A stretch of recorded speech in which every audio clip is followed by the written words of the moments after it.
Shalom dan selamat Sabat bagi kita semua. Marilah teman-teman di hari Sabat ini kita kembali merenungkan kebenaran firman Tuhan.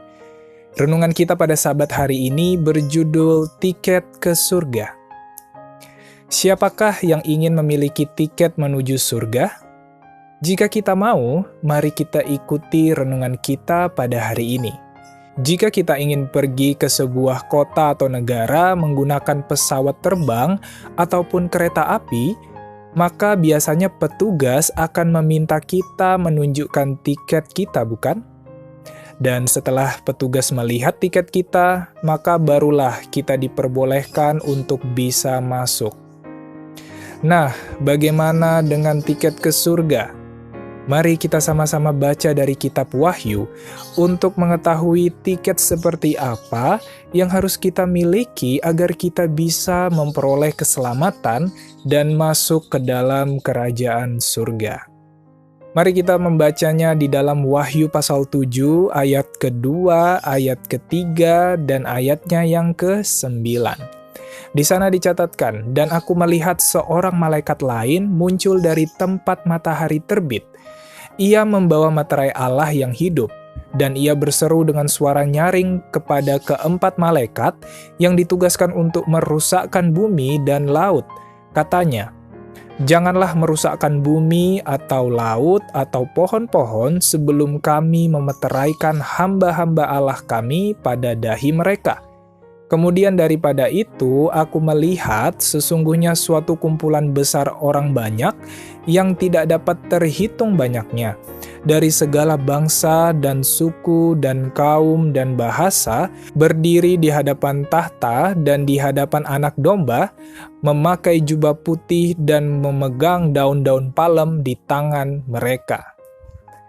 Dari ayat 2 dan 3 di atas teman-teman, kita bisa melihat bahwa ada proses pemeteraian yang sedang berlangsung sebelum perusakan terhadap bumi ini terjadi.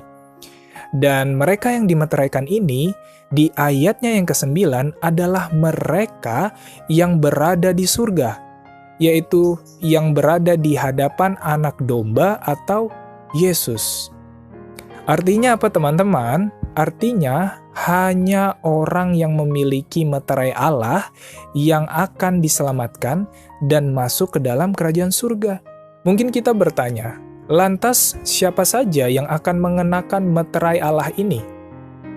Pertama teman-teman, di dalam buku The Seventh-day Adventist Bible Commentary, volume 7, halaman 970 paragraf yang ketiga dicatatkan, meterai dari Allah yang hidup akan dikenakan hanya kepada mereka yang memiliki keserupaan dengan Kristus dalam tabiat. Kedua teman-teman, masih di dalam buku yang sama, tetapi di halamannya yang ke-980 dicatatkan, meterai dari Allah yang hidup dikenakan pada mereka yang dengan sungguh-sungguh memelihara Sabat Tuhan. Lalu dari kita mungkin ada yang bertanya, kenapa ada orang yang tidak menerima meterai Allah itu? Jawabannya adalah karena mereka tidak memiliki keserupaan dengan tabiat Kristus, dan mereka tidak memelihara perintah-perintah Tuhan. Banyak orang yang mengaku sebagai pengikut Kristus akan menemui kekecewaan karena pada akhirnya di dahi mereka tidak ada meterai Allah. Mereka adalah orang-orang yang memang mengaku pengikut Kristus, tetapi tidak mau melepaskan kesenangan dunia, tidak mau menyangkal diri, dan tidak mau memikul salib. Itulah sebabnya teman-teman, tidak heran Alkitab berkata, di dalam Roma pasal yang ke-6, ayat yang ke-11 sampai yang ke-13 dicatatkan, "Kamu telah mati bagi dosa, tetapi kamu hidup bagi Allah dalam Kristus Yesus. Sebab itu hendaklah dosa jangan berkuasa lagi di dalam tubuhmu yang fana, supaya kamu jangan lagi menuruti keinginannya.